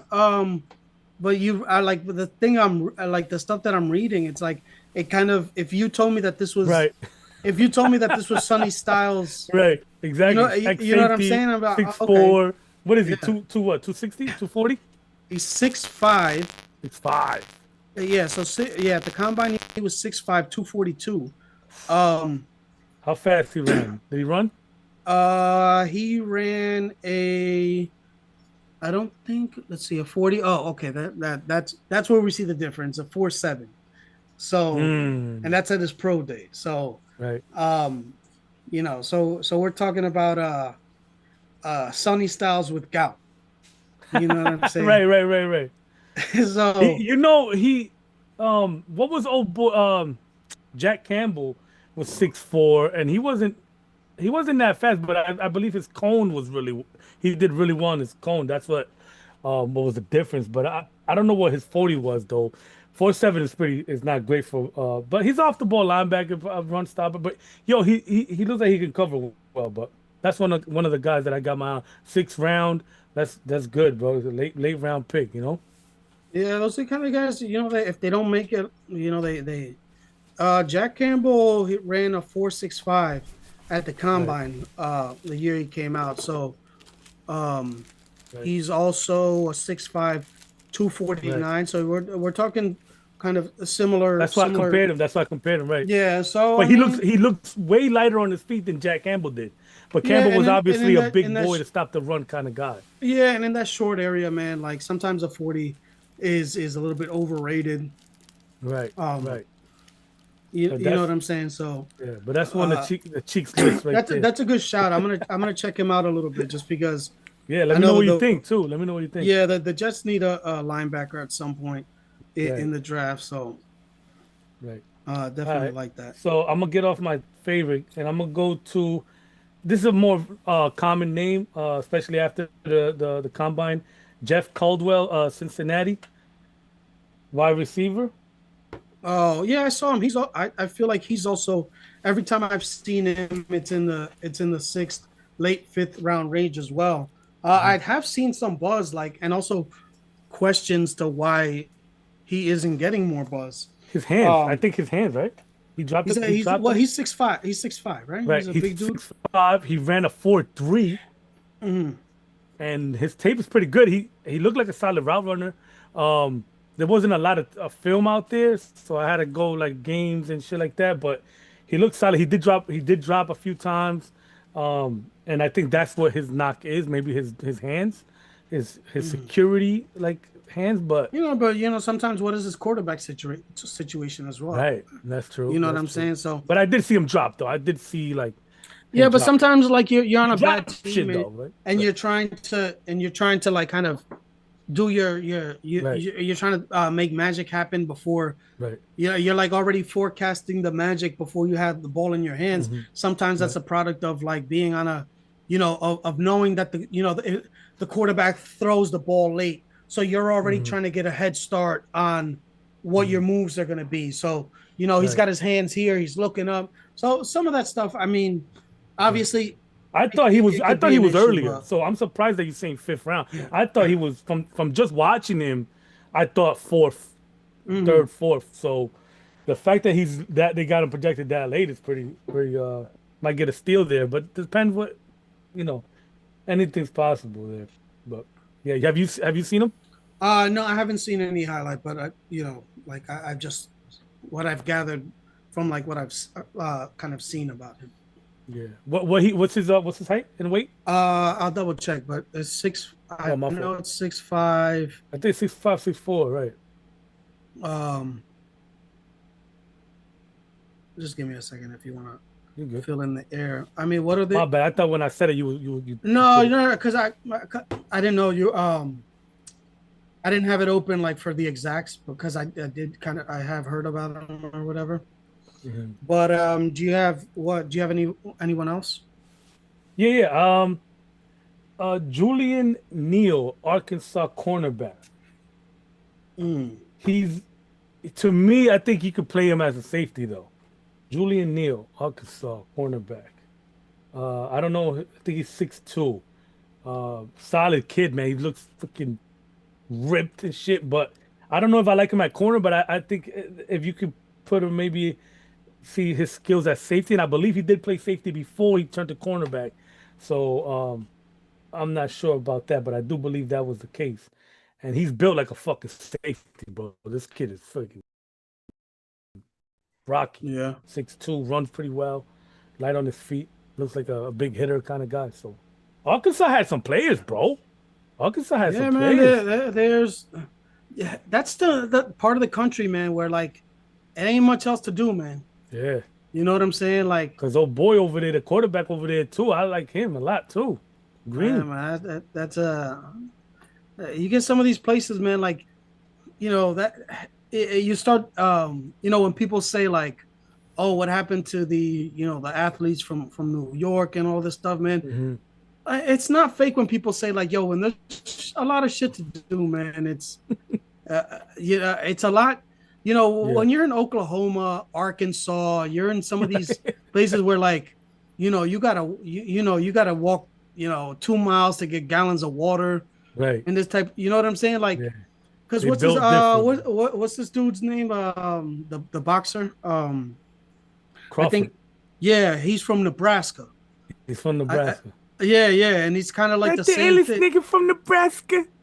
He was like, I saw an interview, and he was like, "Yo, we don't have anything else to do, man, and it's just fighting, even Right. between friends, because there's nothing Right. else to do, you know what I'm Right. saying, and that just breeds kind of just like a little bit of extra, extra oomph, like what you're doing." But to get Yeah. back to Julian Caldwell's, Neal. he's actually no, Oh, well, Caldwell. Caldwell's Okay. actually over 6'5", What? 214.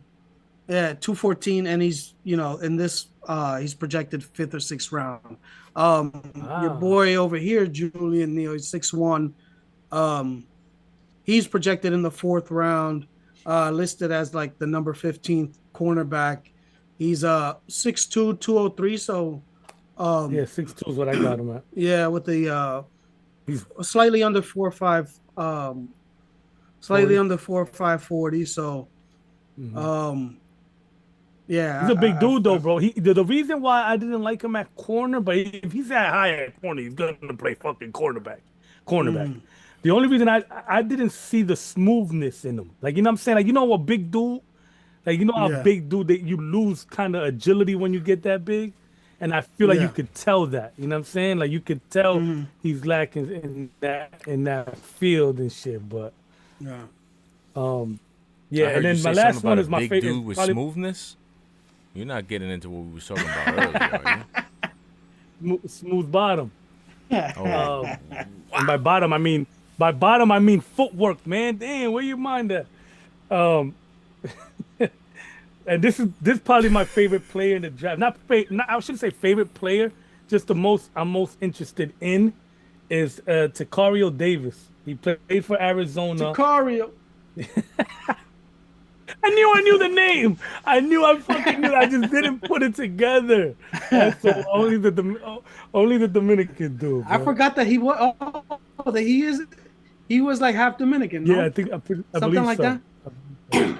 Anyway, Tacario Davis, Aaron. You were about to say Sicario, weren't you? Yo, you too much, God. Yo, Tacario Davis, Arizona corner, transferred to Washington, 6'4". There's not a lot of tape on him, not a lot of highlights on him. But the stuff that I did see as far as playing zone, he looked. I like him, man. He's 6'4" corner. He might be the next Woolen, Tariq Woolen. I remember Woolen caught my eye when he was 6'4", and the way he ran and everything. So. This Tacario, I don't know what his 40 is, but Tacario Davis is probably the guy I'm most interested in. And everybody I really mentioned is things that the Giants are in need of. So I'm curious where he's going and if he's even projected. No, he was just funny enough. He was in the cornerback rankings that I have here. He was actually 14, Okay. and Neal was 15. So similar Oh, round that's grade, funny. fourth Yeah. round grade. He did have I did see like because I was watching the combine Yeah, me when too. yeah, so he did run a 4.440, 4.41. Um, and I think what I saw on like what his weakness was what you were saying. He was lacking kind of like the fluidity, like similar to what like the concern is for most cornerbacks and players of that height, where it's like Yeah. you have to deal with obviously change of direction when you're going, Right. when you're going against these wide receivers, and like Especially they, man. That's why I kind of mentioned zone, like especially with man. But if you give him like a good 7 yard cushion, I feel like he could be successful. I don't know. We'll see. well, if he puts on some What's his weight, weight? he's 191 at Yes, 6'4". So if he's able to put on some weight and and kind of, use his height to kind of buy him some time, and his that's tough. and his What's his reach. age, if you don't mind me asking? He is. He's not even 21. He's not even 22 yet. So Okay. he's so he's a young senior. Um, but like I said, like they said, he has like high hips. So he's a little. I think that's what his main thing is, like a little bit stiff and kind of, to move his like moving around is kind of like what's gonna get him in trouble. So if he puts on some weight, I feel like that's like he doesn't end up being crazy. like your boy, my boy Emmanuel Forbes. Yeah. Right. Where he end up? He end up with the Rams, right? Yeah. He ended up with the Rams. Part of the reason the Rams lost. But that's my list. Those are my guys that I'm interested in. Please make sure to text me after you look at Daniel. Smooth bottoms. Yeah. So I like the fact that they were in those rounds. I like those rounds because, later rounds and all that. But under the radar picks. Yeah, exactly. Potential though, potential. Yeah, man. So Bernie's weekend at Bernie's. I know this is tough for the football dork segment of the show. Well, let's get you back in here with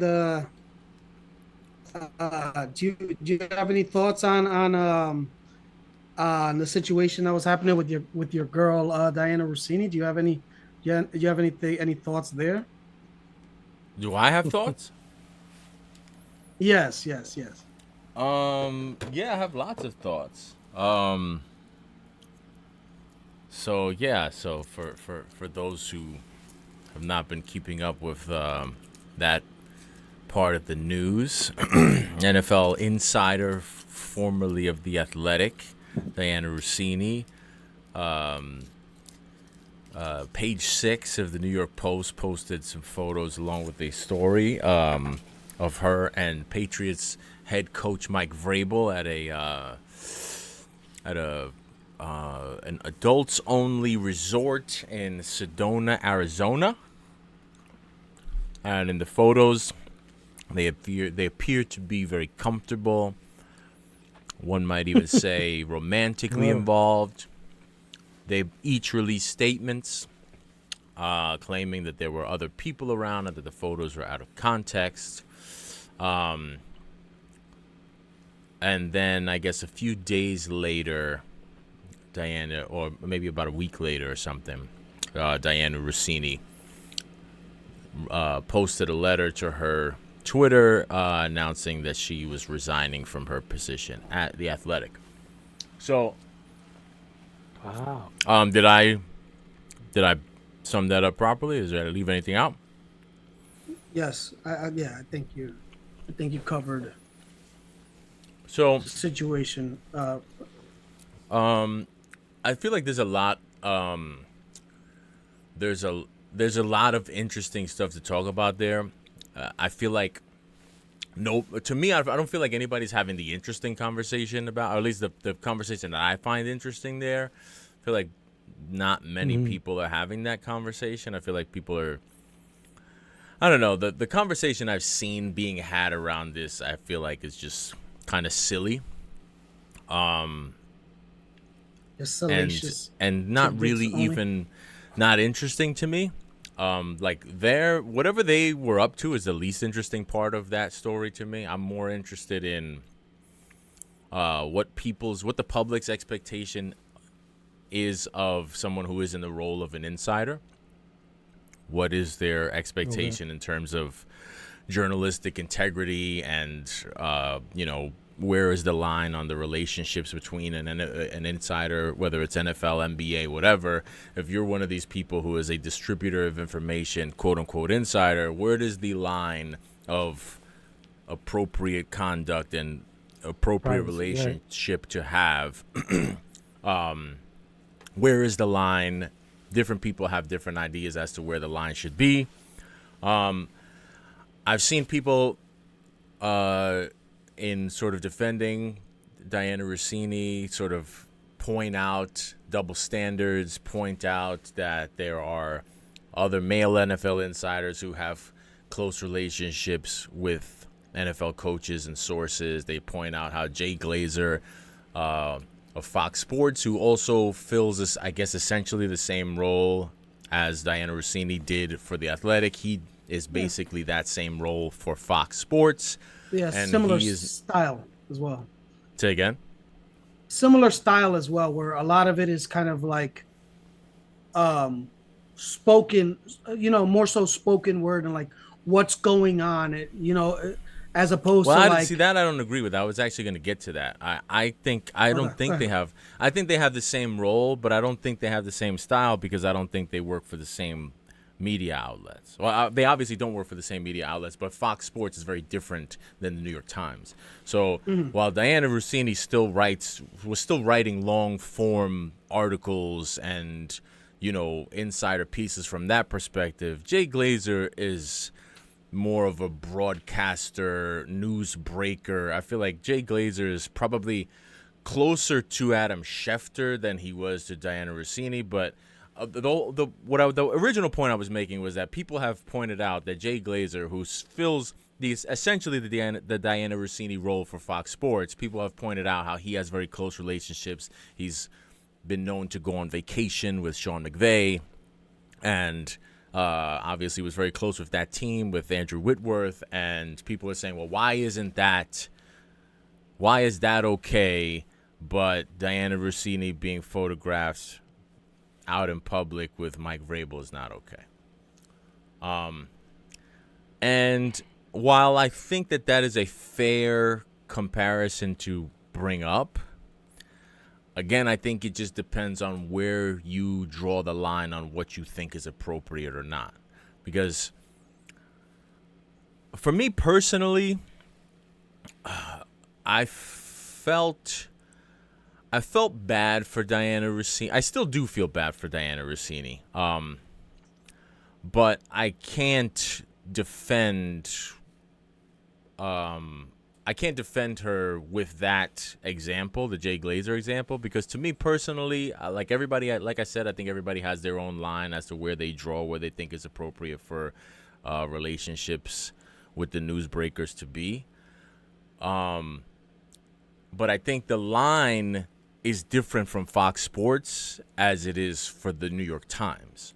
So that's the first thing that you have to consider. I think that people are trying to draw a direct comparison. People always are looking to make a direct comparison when there really is no direct comparison. Every comparison you make to this situation has but this very significant piece of it is different. You know what I'm saying? So it's not like you can draw a direct comparison. You could say, oh, well, Jay Glazer goes on vacation with Sean McVay. Why is that not okay? And my argument to that would be, if Jay Glazer was openly gay and Sean McVay was openly gay, it'd be the same problem in my book. Yeah. I would look at it exactly the same. There'd be no difference. Because for me personally, my line is either the potential for or the appearance of a sexual relationship.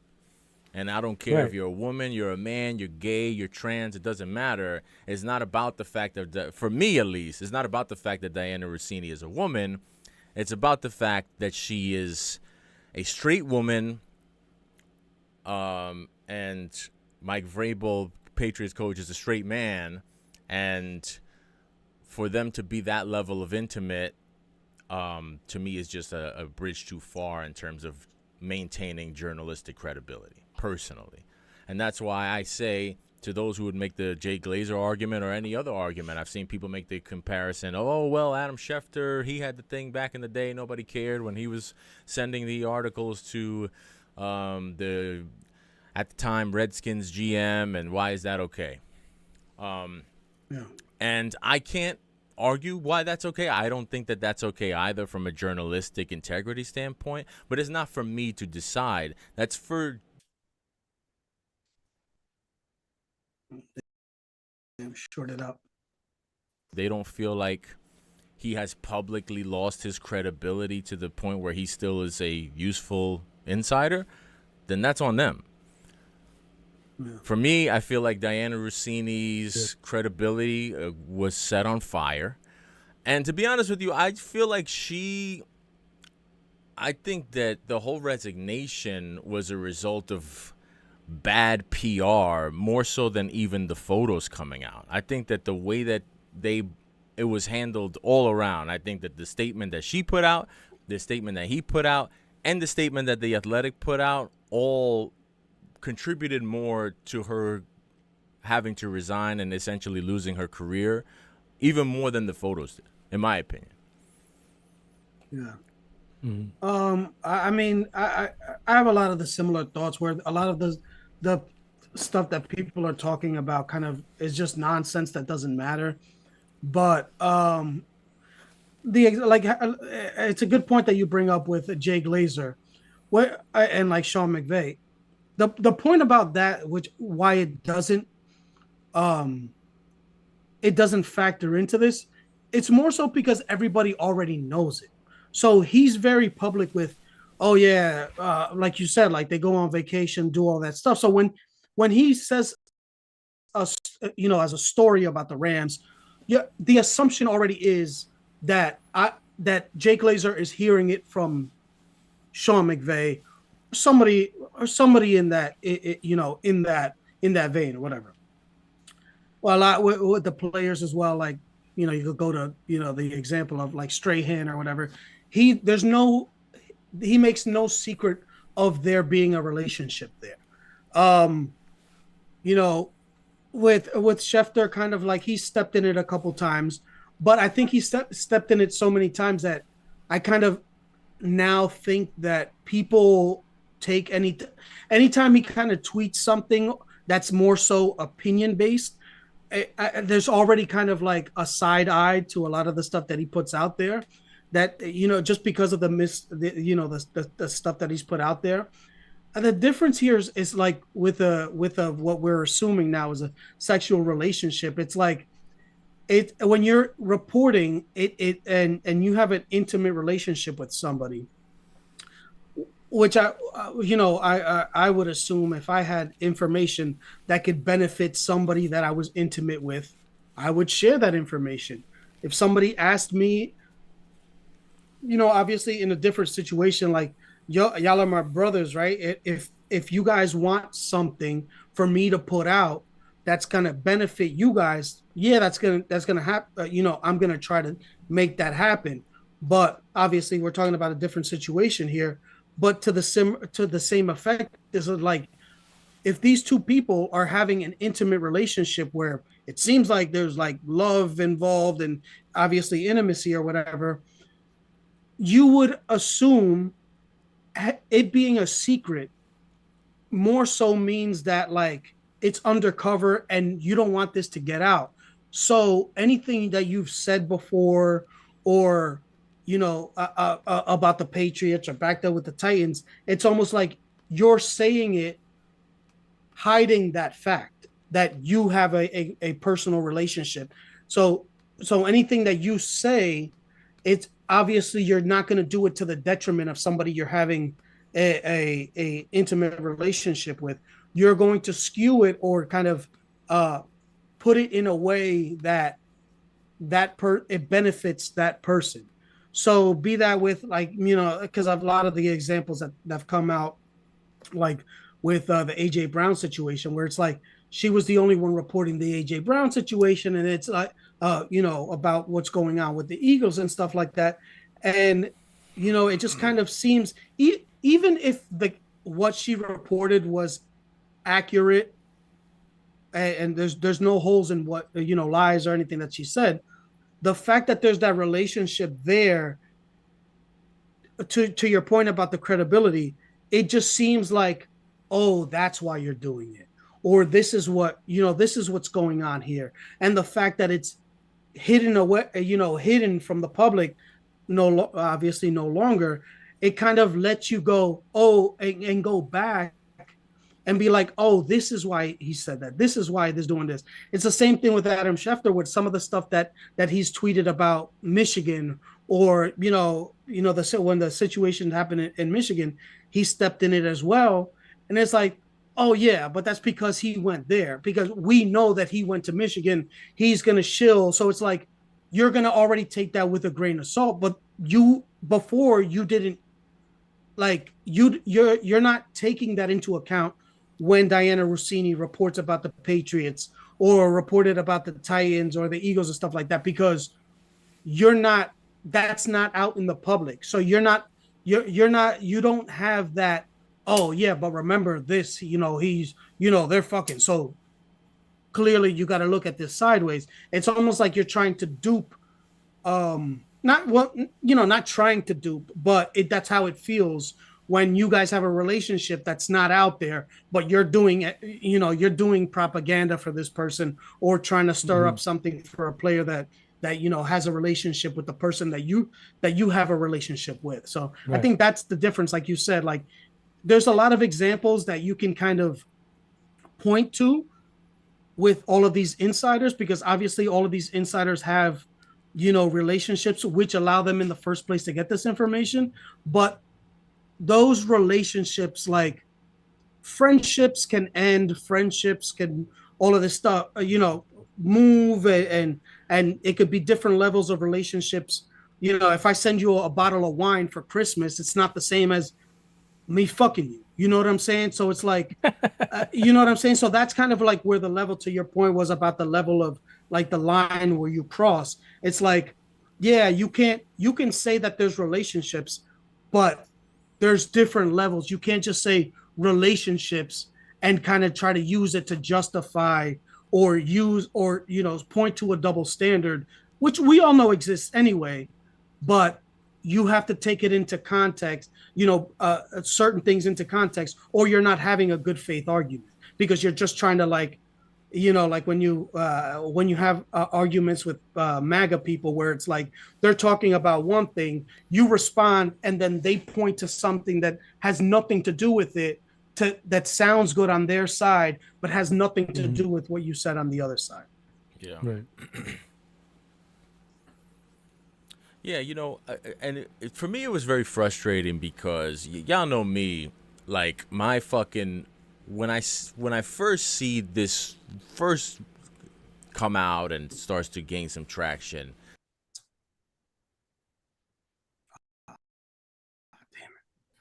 Damn it. Why does that shit keep There's happening? photos there. Yeah, are you back? Go ahead. You went out for a minute. Oh. My reflex is to protect the woman. No. That's my reflex. I'll be honest with you. So my first reaction was, what the fuck type of bullshit are they trying to put on this girl? That's my first reaction. But I keep it real. I keep it 100.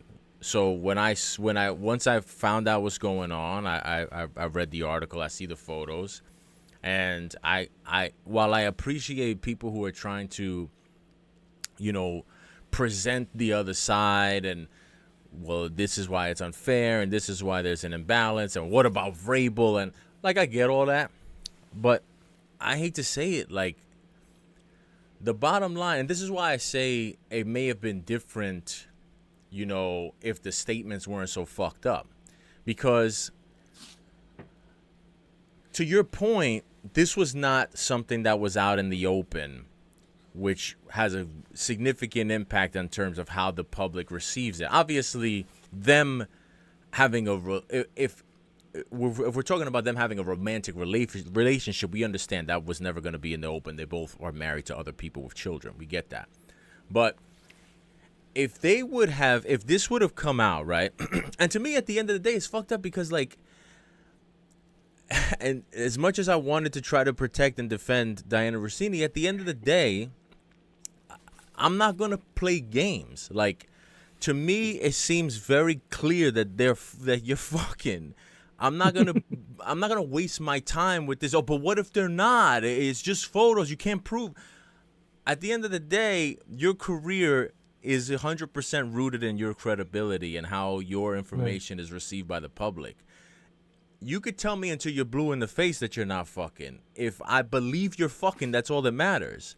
It's not only your responsibility to not be fucking the coach. it's also your responsibility to not appear as though you're fucking the coach.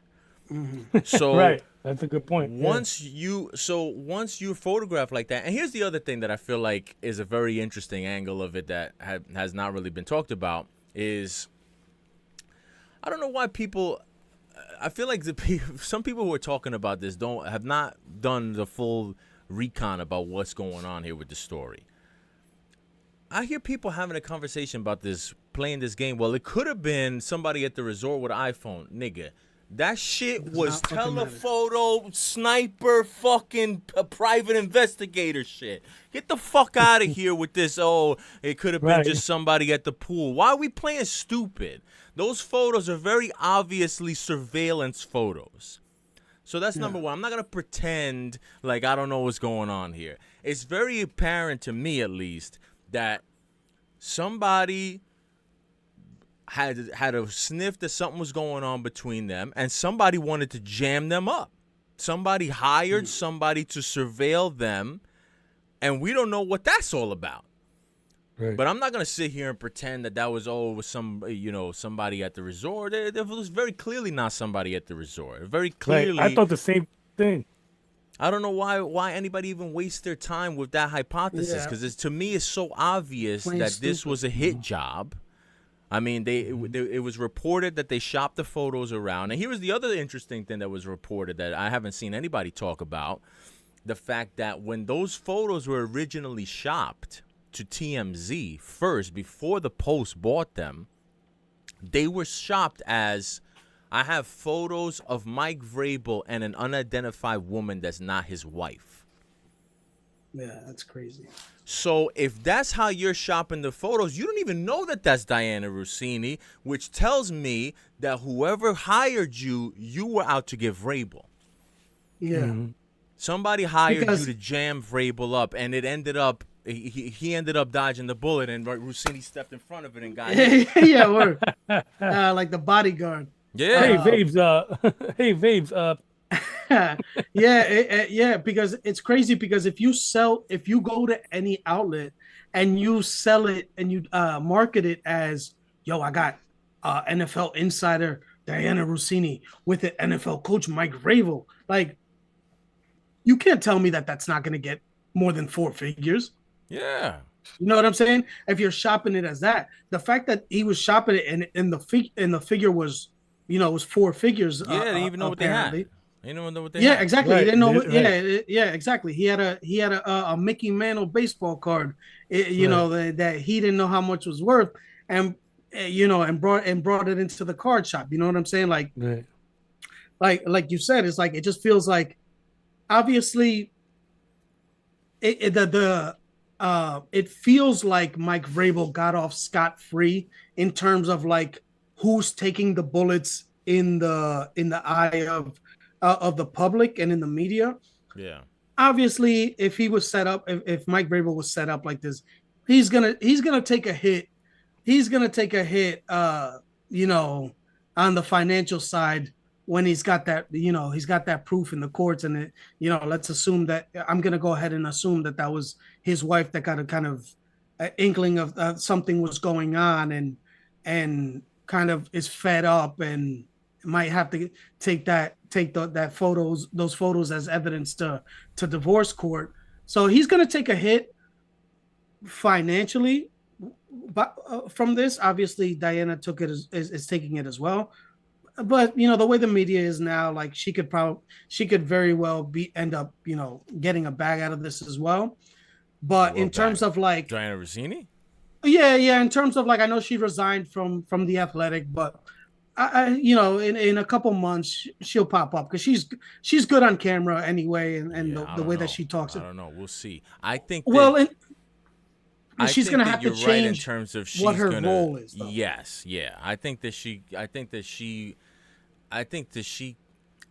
has a possible comeback for her, but I also think it's very possible that she can never recover from this. Well, yeah, if she's switching over to sports gossip, if she sticks to like she leans more into being like a broadcaster personality and leaves that insider information shit at the door, then maybe she can. But even then, just given what given what it looked like in the comments and the replies of her fucking tweets and just the way that niggas have just responded to the story like fucking losers, like straight losers. Niggas in the comments, why aren't you talking about the Rossini? Oh, she did everything wrong. You're like fucking losers, yo. Mad niggas out there just mad desperate, like you're not dragging her enough. I need more. Like, why aren't you talking about why you?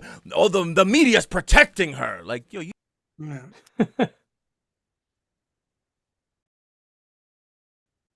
Damn. She fucked up. I'm not gonna pretend like maybe plausible deniability. She was fucking Vrabel. She got busted. I'm not gonna play games and play these hypotheticals. It is what it is. She fucked up. That's why I can't defend her. And I also can't defend. To me, the other huge. I mean, there's so many mistakes here, but again, I think the biggest mistake was the statements, because even if those photos, even if you get jammed with those photos when they come out, based off of the statements that both of them put out, to me, it seems like they totally misread what this story was about to do. They thought we're gonna throw out some bullshit. Nah, it's out of context. We was there with some people. It wasn't me. I think his statement was anything else is laughable. Yeah, okay, this bitch lost her job. Keep laughing. Yeah. Mm-hmm. And they thought that they completely misread what that story was about to do. And of all people to misread what a story like that, knowing those details, was gonna do, somebody who's been in the business for fucking 100 years, Diana Rossini, senior NFL insider, media fucking savvy. You thought that statement was gonna be suffice and it was gonna go away. That shocks me more than the photos. Yeah. The idea that she's like, somebody, a woman who has been in that world and knows you, she's in that world. She's on Twitter. It's not the first time she's had niggas in her mentions being nasty. She knows what's up. Mm-hmm. Like, the idea that she thought she was gonna put that bullshit statement out and that was gonna fly, that to me is unbelievably clueless. Like, I cannot probably believe that. Probably would have been better off not putting out a statement at all and just like let niggas, run wild. Yeah, man, that statement came out too quick. I think the only thing, like, it wasn't gonna go away, so they were gonna have to say something. To me, I think the photos and the details were enough that most likely she was fried.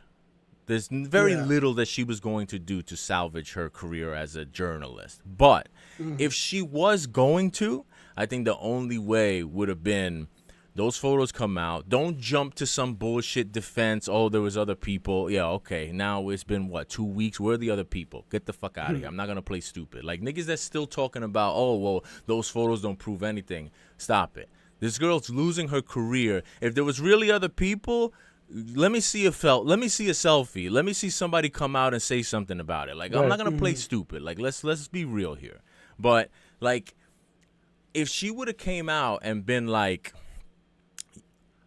a little bit more, I don't want to use the word humble, but a little bit more, probably self-aware. Less combative.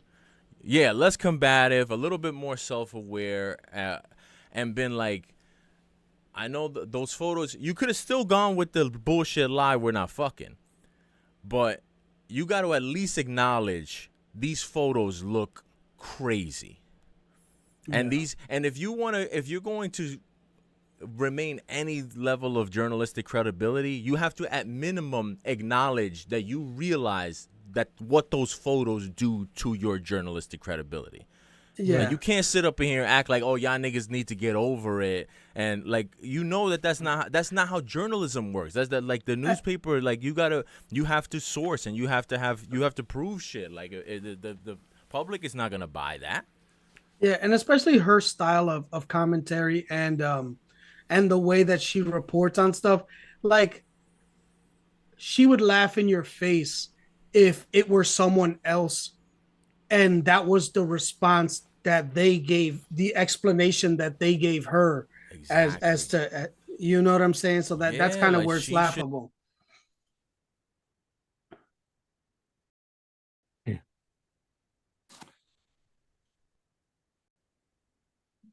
To step outside of herself and try to view this as if you're not the person being discussed. How would you view this if you were an outsider? Yeah. And I feel like just a half a second of looking at it through that perspective, you would have realized, like, oh, this shit is about to blow. I'm going to have to be smart about this. Maybe I'll be quiet for a little while, really, put together what we're going to say. Because they didn't have to say anything immediately. They could have let it cook for a little while. And to be fair, the people who are the losers who are complaining about, oh, the media is protecting them, the media has been, the mainstream media has been protecting this story to a degree, which I feel like makes me feel even worse because, to me, somebody of her stature, she's very clearly liked universally. Otherwise, she would have got dragged all over the place for this shit. Like, the fact that she has made enough good relationships and friendships with people across the media and league that, for the most part, every news outlet is not running with this and blowing it up the way that they could be, I feel like speaks to the fact that she's, like, people do respect her and people do, like, value her, and, like, she has made some good relationships, which makes it even.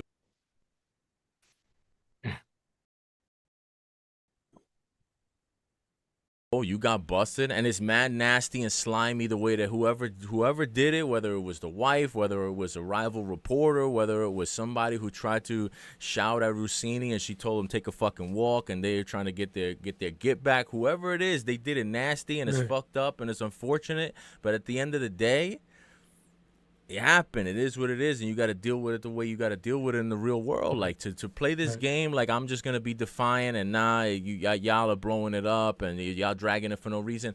To me, all of the pieces of it are very clear. You got busted. You claim that there were 6 other people. These people have never showed up. Now you're under investigation from the Athletic. The people still haven't showed up. Mike Vrabel hasn't said anything. They announced there's going to be an investigation, and you resign. Why do you resign? To me, it seems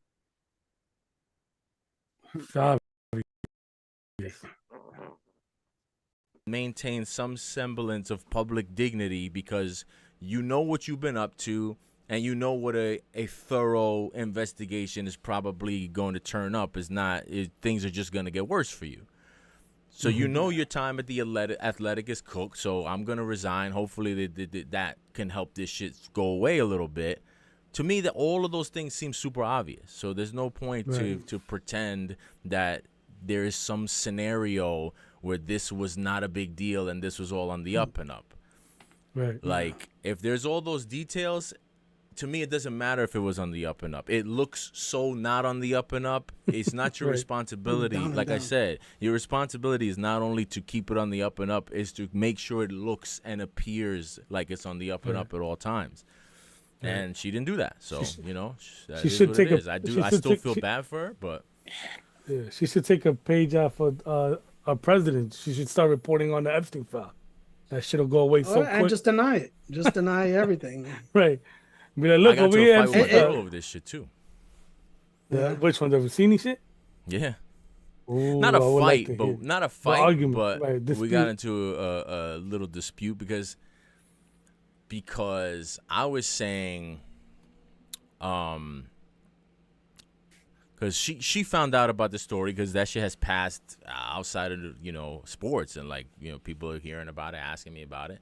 So we was talking about it, and I explained to her kind of, the details from the sports perspective that she wouldn't have known. And she was like, well, you know how she was cheating, then, she gets what she gets type of shit.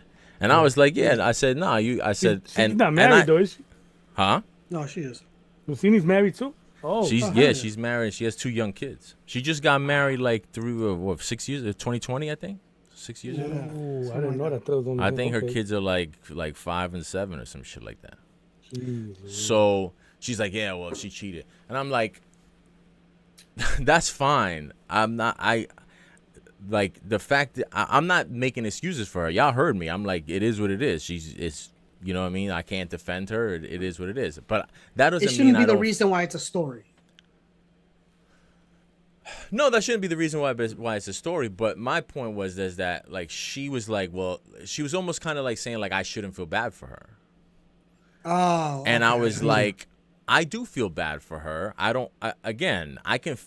can say she was fucked up. I could say she should have been fired. I could say she was nasty what she was doing. I could say all of that. I could say she was selfish, but I could still feel sorry feel for bad. whatever she's going through right now because it's disproportionate to what she did. Exactly.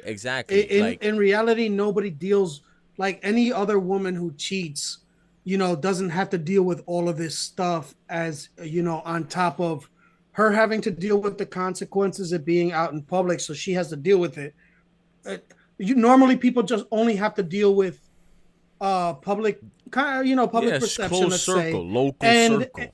Yeah, exactly. And you're the person that you will have a relationship with, but to get dragged, to have to resign, to have to all of this stuff, it's a lot. To have your career get thrown in fire, to have to to have to face your your family and everything else, and now all the other shit that every little joke that she was making about her husband in her media interviews or whatever is now niggas is putting together montages that, oh, look what she said about her husband here, and she said this, and oh, she looked kind of flirty in this interview from 5 years ago. Like, not everybody who cheats on their husband has to go through that, and that shit is gonna go on for a minute. And so I do feel bad also because it's just like, yo, like that shit is, I like, it's a huge fuck up, man. Like, you should not be cheating and you should not be getting caught out there like that. But that shit's whack, man. Like I'm not gonna say that she should just be dead. Like, she gotta live a life, and like, what kind of life is she gonna live? So like, it's fucked up. She gotta go back. She gotta try to figure out a way to repair whatever it is with her husband. She gotta figure out what kind of career she's gonna have. And I was saying like, yo, it's fucked up because she'd have been better off if this shit would have happened when she had just gotten started. You know what I'm saying? Like, if she had just been started as a reporter, she was a young reporter, thirsty, trying to make it, whatever.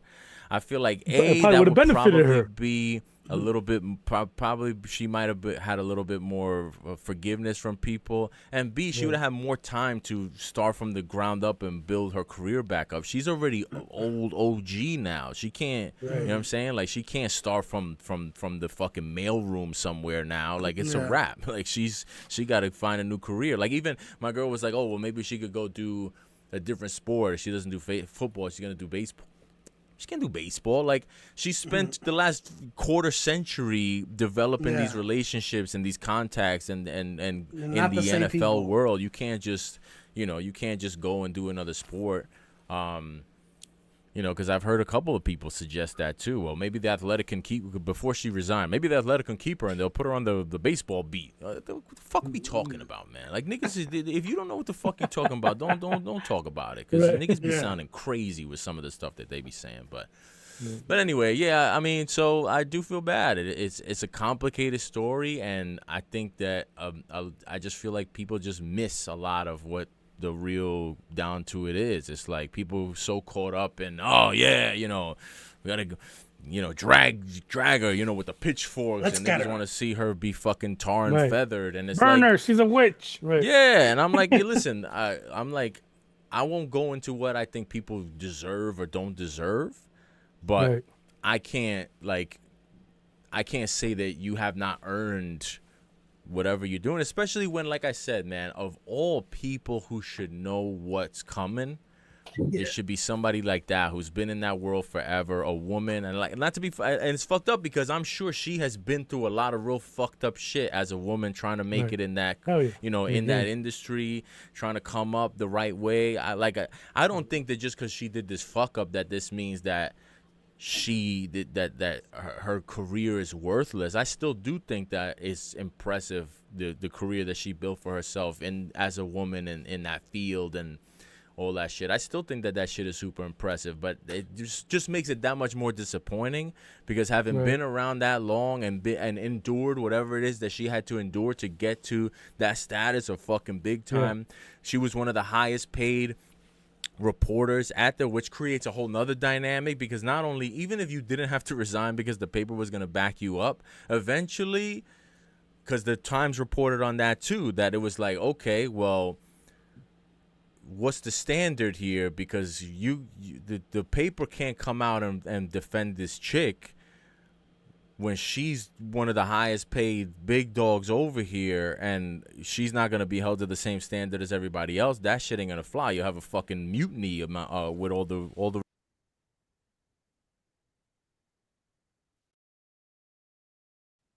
Yeah. Her, lending to burn her in the end too. So, but this is the life you sign up for, baby. This is what life you sign up for. Next time you're gonna cheat, you get your ass out the pool. You stay in the bed.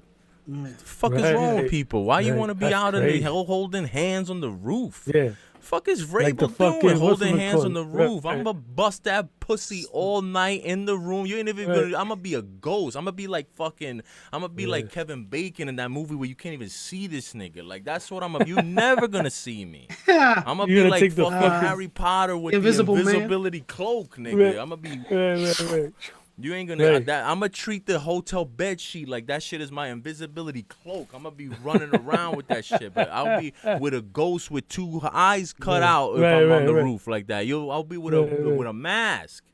Mike Vrabel scene at a Klan rally at I'll take that. I'll take that. Nah, you can't. That'll probably be better off. But no, that's the thing. It's like, I can't understand these people be cheating and getting busted. That shit is crazy. But they don't follow the rules, bro. They don't follow the rules. Mm-hmm. You got a wife. You treat wife right. You treat wifey a certain way. You don't treat your side joint. Niggas want to be, like P Diddy in the videos. You know what I'm saying? They want to. They want everybody to know they fire for some Vrabel dick. Vrabel didn't even care enough about his dick to not cut it off for a Super Bowl. And that's the dick that you're gonna throw your whole career away for? A dick that the nigga don't even want himself. If they won the Super Bowl, you could have taken that shit with you. I'm out. Y'all too much. Yeah, I gotta breathe though, guys. That was it. That was amazing. That's the closer. If we were naming episodes, we would name it that. Could have took it with you. All right, so next Vrabel week, dick on the move. Are we gonna do live during the draft, or you want to do after the draft recap? Let's do Friday after, because we'll still have the second round going on, and we'll be able to react to the first round. Because if it while it's going on, it's hard, and like not even I was trying to look up stuff for like bets and stuff like that on sports, but there's nothing. Yeah. I think they stopped doing that shit. Yeah. Oh shit. At least in this area around here, there's nothing. Yeah, I've seen that too. I was listening to something that I had to go on betus.com just to see what was available. Wow. You know what I'm saying? Like it wasn't even, and it was just like, oh, is he gonna be the 10th pick or less? Like it was bare bones. Really? Like I don't know what happened. I don't know. I don't know what's going on, but. All right, I gotta work tomorrow. So yeah, I got heartburn, so I'll talk to y'all niggas. Fucking Brandon Miller, man. Yo, good to see y'all again and have this conversation. Yes, sir. Got a man. Yeah, man. Got a dogs. Holla at me. My dogs. Holla. Adios. Next Friday. Friday after next, like the movie.